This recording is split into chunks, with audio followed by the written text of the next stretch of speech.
अस्सलामु अलैकुम वरहमतुल्लाहि वबरकातुह। कुर्बानी के गोश्त का क्या हुक्म है? मेरे दोस्तों और साथियों, आज की इस वीडियो में हम बात करेंगे कुर्बानी के गोश्त के बारे में, क्योंकि इस ताल्लुक से बहुत सारे लोग एक गलत फहमी में मुब्तला है। वो ये है कि बाज़ लोग ये कहते फिरते हैं कि अगर कुर्बानी का गोश्त 3 दिन तक ख़त्म ना हुआ तो उसका खाना जो है जायज़ नहीं है। कुछ लोग ये कहते हैं कि 3 दिन से ज़ायद गोश्त रखना मना है, वगैरह वगैरह। तो आखिर में असल मसला क्या है, आज मैं वही मसला आपके सामने लेकर आया हूँ। देखिए, कुर्बानी का गोश्त खुद भी खा सकता है और दूसरों को भी, चाहे वो फकीर हो या गनी यानी मालदार, दोनों को खिला सकता है या उन्हें कच्चा गोश्त भी दे सकता है। यानी कुर्बानी, जब हम जानवर कुर्बान करते हैं तो उसका गोश्त हम खुद भी खा सकते हैं और दूसरों को भी खिला सकते हैं। अब इसमें यह तखसीस नहीं कि सिर्फ गरीबों को दें और अमीरों को ना दें, बल्कि गरीब और अमीर दोनों को हम गोश्त दे सकते हैं। कच्चा गोश्त दें या पका हुआ गोश्त दें, दोनों देना ये जायज है। लेकिन बेहतर ये है, मुस्तहब ये है कि आप गोश्त के 3 हिस्से करें। पहले 3 हिस्सा करने के बाद एक हिस्सा जो है गरीबों में सदका कर दें, गरीबों में तकसीम करें, और दूसरा हिस्सा जो है अपने दोस्तों व अहबाब, अजीज व अकारीब, रिश्तेदारों में तकसीम करें, और तीसरा हिस्सा अपने घर में रखें, अपने घर वालों को खिलाएं। लेकिन ऐसा करना ये जरूरी नहीं है। अगर कोई शख्स कुल गोश्त यानी सब गोश्त जो है अपने घर में रख लिया तो ये जायज है, कोई गलत नहीं है, कोई हराम और नाजायज फेल नहीं है, बल्कि वो सारा गोश्त अपने घर में भी रख सकता है।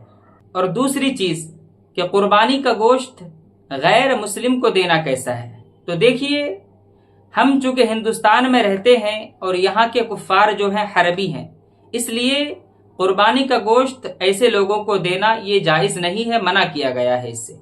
एक और अहम मसला कि अगर कुर्बानी मन्नत की हुई तो उसके गोश्त का क्या हुक्म है। बहुत सारे लोग ऐसे हैं कि जो मन्नत मानते हैं कुर्बानी की, और ये मन्नत मानना जायज है और ये मन्नत शरई भी है, यानी इसका पूरा करना जरूरी है। तो अब इस कुर्बानी के गोश्त का क्या हुक्म है। तो देखिए, अगर किसी ने मन्नत मानी है कुर्बानी की और उसने जानवर कुर्बान किया, ज़बह किया, तो अब उसका गोश्त वो खुद नहीं खा सकता और ना ही तो वो अमीर यानी गनी को खिला सकता है, बल्कि सारा गोश्त जो है गरीबों में सदका करना ये जरूरी है। यानी मन्नत की कुर्बानी अगर हो तो वो गोश्त ना ही तो खुद खा सकता है, ना ही अमीरों को खिला सकता है, बल्कि मुकम्मल गोश्त जो है गरीबों में, फकीरों में सदका कर दे। और चौथी चीज, कुर्बानी अगर किसी मैयत की तरफ से हुई, यानी किसी के वालिद का इंतकाल हो गया था और बेटे ने अपने वालिद के नाम से कुर्बानी कराई, तो अब इसके गोश्त का क्या हुक्म है।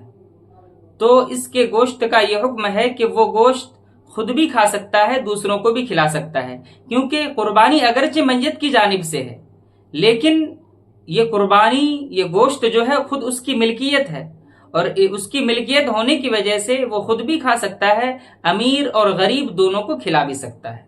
हाँ, अगर मरने वाले ने मरने से पहले वसीयत की थी कि मेरे नाम पर कुर्बानी करना, मेरे नाम से कुर्बानी करना, तो अब जब उसके मरने के बाद उसके वारिसीन ने कुर्बानी की, जानवर ज़बह किया, तो अब उसका गोश्त ना ही तो वो खुद खा सकता है, ना ही अमीरों को खिला सकता है, बल्कि सारा गोश्त जो है सदका कर दे।